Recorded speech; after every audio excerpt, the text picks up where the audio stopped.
Hello दोस्तों, स्वागत है आपका आपके अपने YouTube चैनल पर। आज हम आप सभी लोग के लिए एक मंडप गाली गीत लाए हैं। अगर आप हमारे चैनल पर पहली बार आ रहे हैं तो हमारे चैनल को सब्सक्राइब करिएगा, गाने को लाइक और शेयर करिएगा। मड़ई में समधी रोई, मड़ई में समधी रोई, पीटत है कपार जी बहिनिया क चोरी होई ग।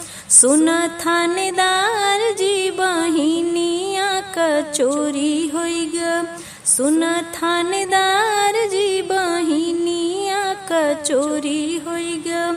मड़ई में समधी रोई, मड़ई में समधी रोई, पीटत है कपार जी बहिनिया क चोरी होई ग। सुन थानेदार जी बहिनिया क चोरी होई ग। हेर थानेदार जी बहिनिया क चोरी होई ग।